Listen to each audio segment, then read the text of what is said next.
Ladies and gentlemen.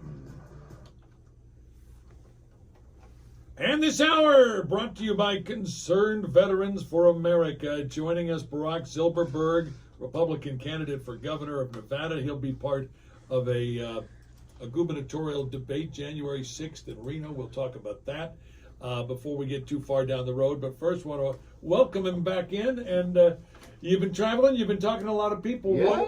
Tell me what you're hearing from folks. Well, basically, Kevin, I tell you, it's unbelievable what's going on. You know,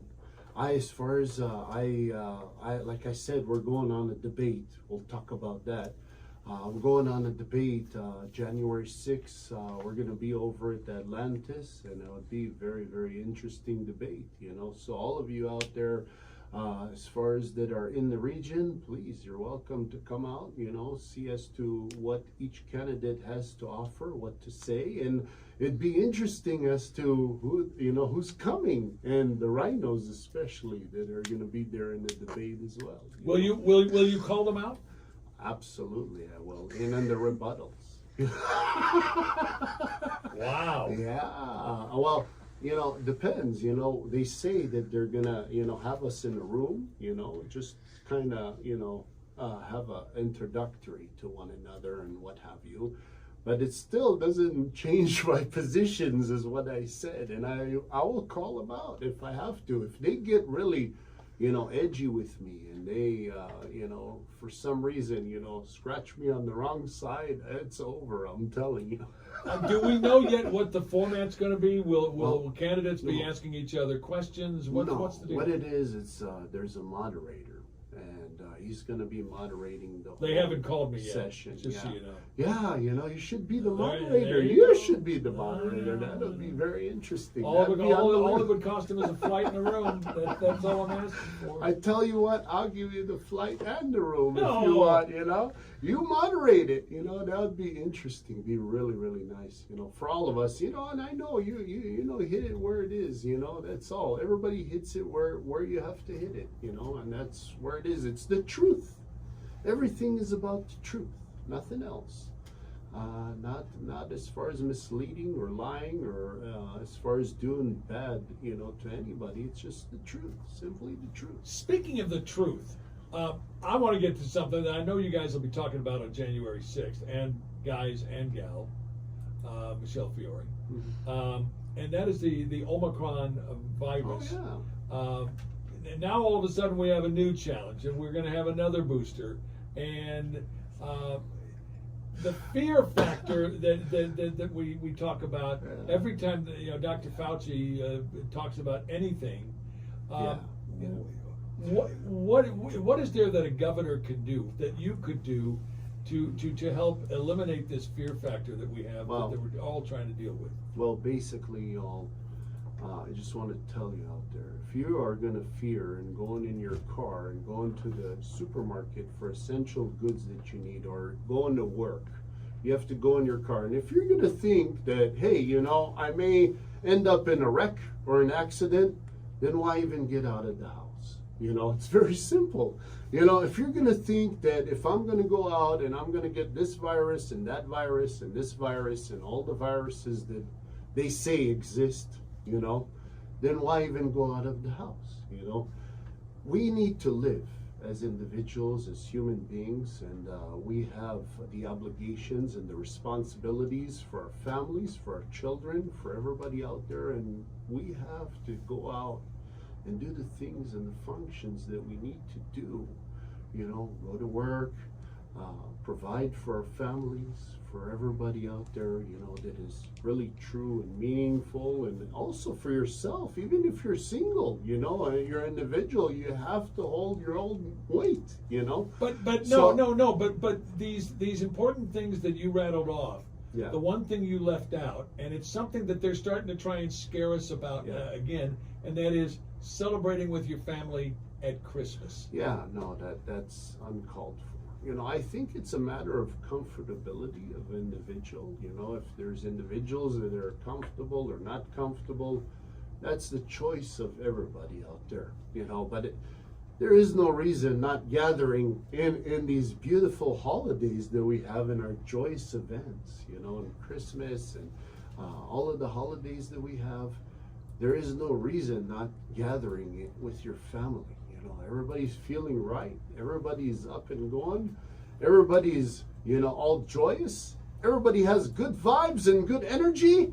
Join the table, folks. Don't listen to what everybody says out there. Now, let me tell you, everybody in this political arena, they, as far as are saying that they're also scientists. Now, scientists is a matter of, it's not factual as far as things, the science, as far as, there's no facts. They're just, you know, they're interpreting as to what they want interpreted into society, so it benefits them, you know, as far as within the parameters of their profitability of what they're trying to achieve, which is the vaccinations, which is, now they're saying the Omicron, now they named this new virus the Omicron, right? And they're saying now it's coming from South Africa now, you know? I mean, they're making up all these regions as to where it's coming from and what it's doing, but in all due respect, all of the vaccinations that you're, as far as poking people out there, those are the Omicron viruses, and those are the viruses that you are, as far as infiltrating into society, and then you're telling everybody to mask up too. I'm not buying into this Omicron. I'm not buying into any of this. I mean, yeah, there is reality of certain things, but you know, we should, as far as learn the facts, not come up with, you know, emotions or ideologies or anything like that. And we must, as leaders, present only facts, not imaginary as far as emotional or as far as certain factors of anybody wants to control in a certain way. And that's not right. Let me ask you though, I've heard a lot of the talking heads on cable news, mainly on Fox News, talking about Democrats trying to oppress people and using an emergency, a healthcare emergency, to do just that. Do you buy into Yes, that? And is that what this governor has done, Governor Yes, Sisolak? not only this governor, but our current president, that's what they're doing. That's their tactic. So basically, they're using these health, you know, deficiencies that they're creating, and they're infiltrating into us Americans in our minds, you know, and that is wrong, you know, so that, you know, the people are reliant on the government and they cannot be self-sufficient as individuals. Anybody could go wake up, you know, get up in the morning, go to work, do the functions that they need, you know. There's no excuses, you understand? I mean, yeah, if you're ill, okay, you know, you would be home, you know, and then you take the time, you know, in order to remedy yourself. But once you're up and going, you're going back to work, you know. I mean, we all have flus. Everybody has flus out there. We all go through certain things every year. And I think now they're not talking about the flus. They're talking about the Omicron. They're talking about the COVID-19. They're talking about all kinds of viruses. And they're not really talking about, you know, the realities of things, you know. And I'm telling you, I'm not buying into it. Now, when I'm governor of Nevada, again, I will emphasize it, and I will keep emphasizing this. We will be the only state, I guess maybe Florida also is a state where, you know, they don't believe in that ideologies. Nevada will be also that state where there won't be any, as far as mandatory vaccinations, no masking, nothing here in Nevada. I don't believe in it. I'm sorry. And if you are comfortable, again, I emphasize to everybody, if you're comfortable in vaccinating or masking up, go ahead, but you're not going to be mandated to go ahead and do those functions if you don't want to do them. Okay, another issue that I know is going to come up on January 6th at the big debate in Reno at Atlantis, and you're going to be a part of it, the Second Amendment. And that school shooting in Michigan is a perfect example of why teachers and faculty should be trained and certified to carry a firearm. Is that something you believe in? Yes, I believe in the Second Amendment. We never talked about this, by the way, Kevin, but we're going to talk about it right now. I'm for the Second Amendment. I'm for all the amendments, you know. I believe, personally, the First Amendment is the strongest out of all. But the second, we must, and all of the amendments should not be as far as torn apart from our constitutional rights. So everything should be in place. Second Amendment is very important. What I'm thinking, and the ideology is, as far as what I'm thinking, is to protect our children and our teachers and our faculty within the school hours, within the time frame of our school, so that the kids and everybody are very comfortable, you know, going in and doing the functions they need to educationally wise. So what I like to do is I like to make sure that those teachers or principals or administrators are comfortable and they have the training, you know, the gun training that is needed, and they have it actually, the certifications. They could have safes in their classrooms, within the administrative offices. So this way they have their codes and they have their armed weapons in there. So if some lunatic just comes into the school, you know, and again, you know, we always rely on our first responders. However, sometimes with our first responders, they're not, you know, for some reason, I mean, it's a matter of milliseconds of an event. So therefore, they would have the ability to go into their safes and go ahead and take that lunatic down before, you know, lives are taken away, you know, for innocent children out there in our schools and our faculty. We must protect it at all times, you know, and that's what I'm inferring to, so that we uphold our Second Amendment right, because we need our Second Amendment right. And, you know, we need to be in positions at all times to protect our children and our faculty in our school districts. I agree totally with you. One of the things we're going to talk about when we come back from the break, and that is the growth in the state of Nevada, and in particular here in southern Nevada. And are we ready for the growth? We know that we have grown. We've seen it in the census figures. We've seen it in the redistricting. But are we ready as a community for it? Do we have the infrastructure in place for all these new people that are coming to our community? Stay with us. More to do as we continue on AM 670 KMZQ.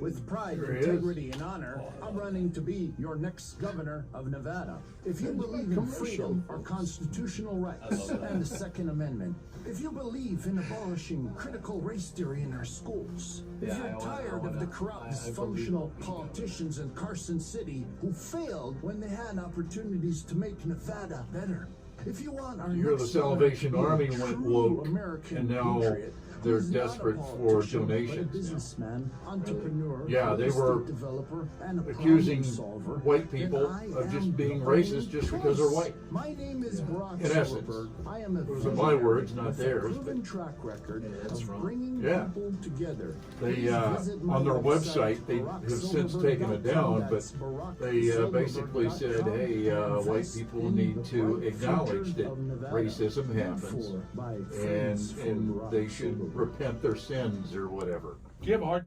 Thank you. Newsmakers, newsbreakers, and everything in between. Live and local with Kevin Wall. Now, weekdays noon to 3 on AM 670 KM.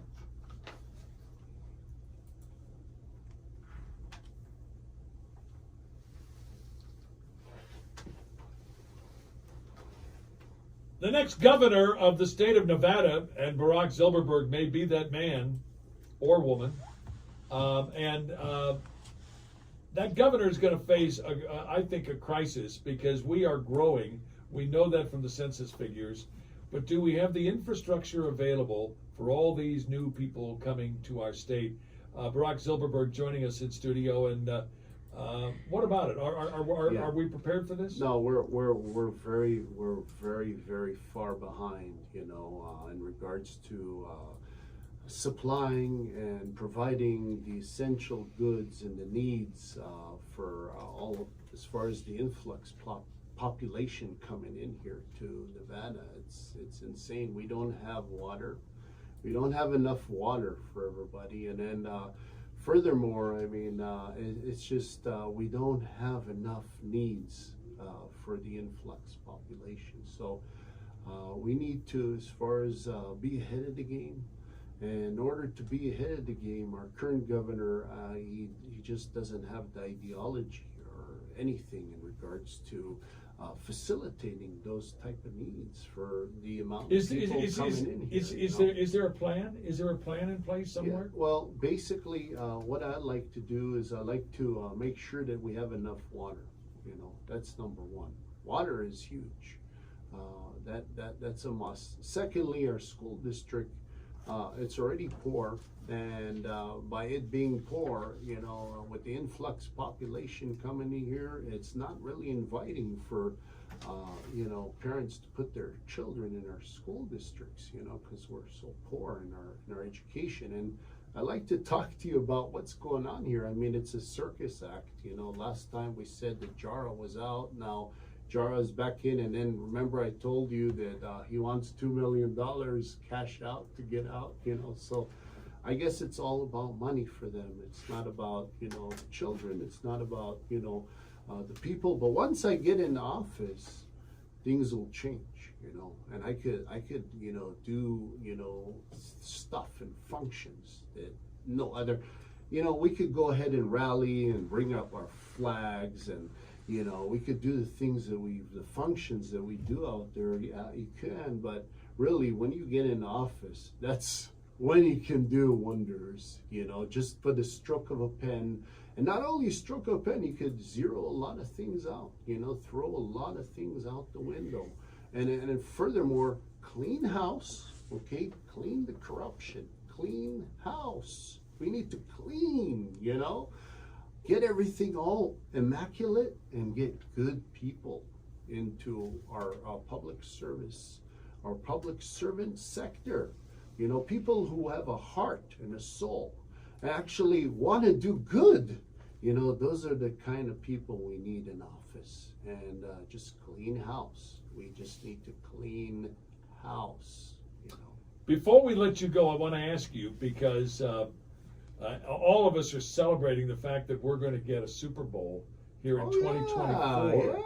Yeah, but as great as that is, you want to take it one step up from the Super Bowl. Yeah, actually, you know, I was hoping we would have a Super Bowl, and here it is. You know, isn't that nice? You know, now I'm hoping to have the Olympics here. You know, that would be great to have the Olympics here. I don't think Las Vegas was ever, as far as had the Olympics sponsored here. You know, they had in all regions of the world, but I believe Las Vegas is entitled for the Olympics, definitely, you know, and it's an iconic city, and it's the capital entertainment of the world, and must be recognized, and it is recognized within the whole sphere of the world. We are number one, you know, we are the originators. You know, there's others that have opened in Macau and all these other places, but it's not Las Vegas. Las Vegas is where all the iconic people have stood and sang here, like Elvis Presley. There were so many iconic people here that have given themselves and their souls to this beautiful, as far as city and the beautiful state that we have, that we must uphold it to the highest levels. And can I assume that you're not going to stop at the Olympics? That you're going to go? Well, I want to go. I want to go FIFA. FIFA. I want to bring soccer also. I want to bring the FIFA here, the World Cup, that never was sponsored here as well. You know, we're going to sponsor the FIFA as well. We're going to do so many things here that is unbelievable, and it wouldn't be nice if we could witness all of that. You know, yeah. That'd be. I would love that. I want to wish you and your family a Merry Christmas. Yeah, Merry Christmas. To you we'll talk to you, I'm sure, after the holidays. And a Happy New Year to you as well. And to you. all of you Nevadans, Merry Christmas. Have a happy and a joyous New Year and a Merry Christmas. We love you all out there, and have a safe holiday. Thank you so very much for having me here, Kevin. Thank you all. And yeah, I appreciate every moment being here. Ho, ho. Yes. We gotta love that. If folks want to reach out to you, if they want to find out more about your candidacy, Yeah. where do they go? Absolutely. Go on my website, www.barakzilberberg.com. That's BARAKZILBERBERG.com. Now, I just want to tell you my website is under construction now, but it's going through revamping because I'm gonna beef it up now. So I have guys and technicians working here overnight, just trying to get my website so that, it's all, basically tailored for all of you out there. Thank There you you so go. very much. Brock Zilberberg, candidate for governor of the great state of Nevada. Stay with us. More to come as we continue on AM 670 KMZQ.